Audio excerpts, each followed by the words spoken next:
There is something about fire.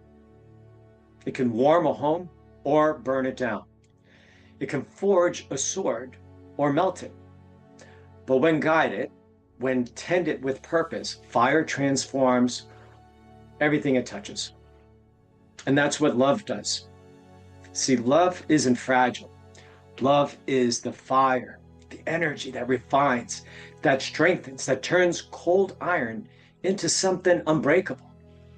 But here's the truth most leaders miss. We are the iron, the workplace, the economy, the world. They're the forge. And love is the heat that makes us stronger. So today I want to talk about how in this age of AI and acceleration, we become human organizations, not by resisting the fire, but by leaning into it, by learning to be reshaped by it. Because the future doesn't belong to the fastest. It belongs to the warmest, to the connected, the courageous, the ones who lead with love. I was reminded of this past week. I spoke at the Executive Learning Exchange in Chicago, where I spoke about becoming human organizations in the age of AI. It's met with great response.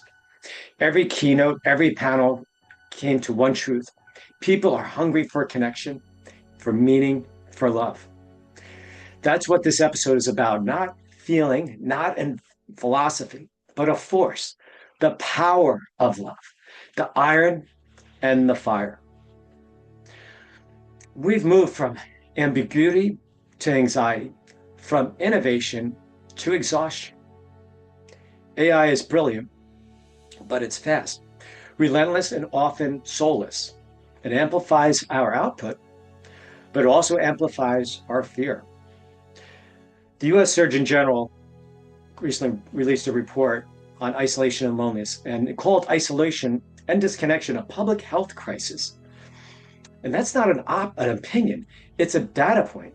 Because when people lose connection, they lose purpose. And when we lose our purpose and purpose fades, performance follows, as does our health, and we can see the ripple effect. Satya Nadella, CEO of Microsoft, said, "Your ability to bring clarity into uncertainty is the key to leadership." But clarity doesn't come from code, it comes from compassion. It comes from the fire of love that burns through fear and ignites the way forward and lights it up. When we lead with fear, we create compliance. When we lead with love, we create commitment. And commitment is where we turn our efforts into excellence. The truth is, we've been trying to hammer cold iron and it's not working. We push, we pound, and we demand. But iron only becomes strong after it's been in the fire. And as leaders, the fire we bring, our energy, our empathy, and our love, is what tempers those around us. There's an old truth that blacksmiths know. You can't shape cold iron. You've got to heat it first, glowing red or sometimes that white hot until it softens enough to be formed. The heat doesn't destroy the iron, it prepares it. It makes it pliable enough to become something useful. And that's what love does for us leaders and for everyone else. Love is the fire that softens the iron of our ego. It melts away the pride, the fear, the need to control, and it makes us wiser, not weaker. When we allow ourselves to be in the fire, that uncomfortable conversation, that self-reflection, that vulnerability, we don't burn out, we burn brighter. Because all the darkness in the world cannot put out the light of a single candle. Every trial, every challenge, every loss, that's the forge. And every time you choose love instead of fear, you're being refined. That's how iron becomes a sword, and that's how managers become leaders, and that's how leaders become the light. So don't turn from the fire, lean into it, step into it, because that's where transformation lives. Love isn't soft. Love is strong. As we say, the power of love. It's the steady hand that holds the steel in the flame and says, stay with it. In business, it looks like truth telling, patience, humility, and courage.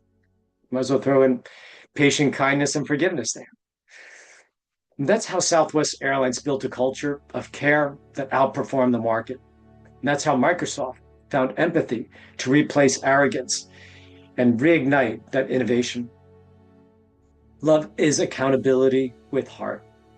It's compassion with boundaries. It's strength refined through fire. I've seen this firsthand.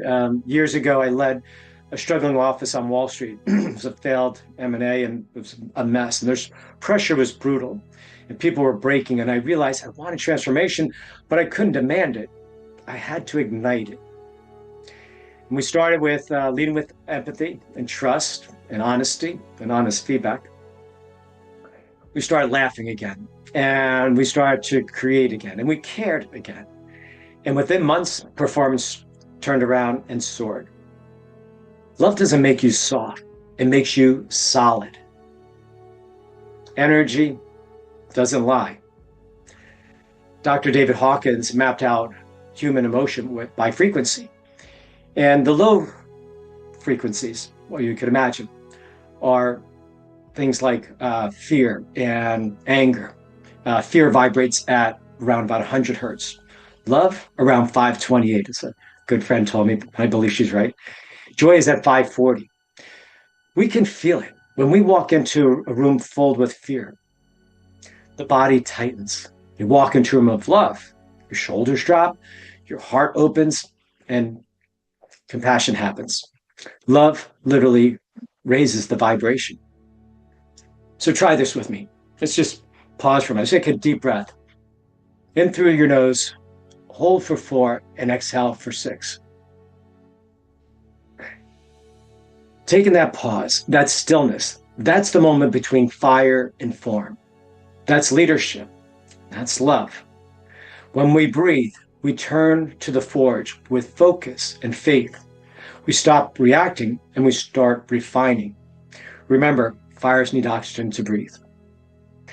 Now here's the key. Transformation isn't a one-time burn. It's practice. It takes a lot of practice. That's why I created the love switch, the 5 steps to move from reaction to revelation. And we'll go through these briefly here, but first we need to recognize what's real. Where's the fear? Where's the truth? So recognize is step 1. Step 2 is to reset. Take that breath, step out of the noise and recenter your flame, right? Get a different perspective. Then reframe it. Look again, how might love see this? If there's an avatar of love, how would love see this? And then we respond. Rather than react out of fear, we respond and we act from strength, not from ego. And finally, we reconnect. We rebuild a bridge. We connect to the return to that relationship. And maybe it's just celebrating. Like iron in the fire, we have to allow ourselves to soften, not to lose strength, but to be reshaped by something greater. When we live these 5 steps, love stops being a concept and it becomes a strategy. It's how we build trust faster, resolve conflicts sooner, and inspire deeper. AI is incredible. It's fast, efficient, and it's smart. But here's what it can't do. Love. It can't feel, it can't empathize, it can't connect. And that's where we have our advantages and our advantaged lives. Let computers do what they do best, which is process. Let humans do what we do best, possess compassion. The future belongs to human organizations, not because we outthink machines, but because we outlove them. We care, we create, we connect. That's the flame AI can never replicate. So instead of fearing the technology, let's infuse it. Let's with humanity. Let's use it to remove friction, not feelings. Let's make it work for people, not instead of people. That's not artificial intelligence, that's applied love. So every day we're tested by the fire, deadlines, pressure, uncertainty. But remember, that's the forge. It doesn't destroy the iron. it defines it. Fear divides us. Love unites us. Fear drains us. Love energizes us. Fear controls us. Love connects. Dr. Martin Luther King said once in his book, Strength to Love, darkness cannot drive out darkness. Only light can do that. Hate cannot drive out hate. Only love can do that. Those words are as true today as they were then. We can't hold out the hate in our workplace, our communities, or our world. We can only out love it. And when you do, you'll find that your light, your fire is stronger than you think. Because all the darkness, all the fear, all the doubt can't extinguish the flame of a single courageous heart. I often repeat this incantation when I'm running or working out, and maybe try for yourself. I find it helpful. Sometimes going into a meeting, because I am the fire that burns bright, ignited by love, fueled by purpose, and my light transforms darkness into hope. Try that or share with somebody who could use it. It's not poetry. That's leadership. That's what it means to be human, even in the age of AI. So lead with love, because it's the only heat strong enough to forge a better world.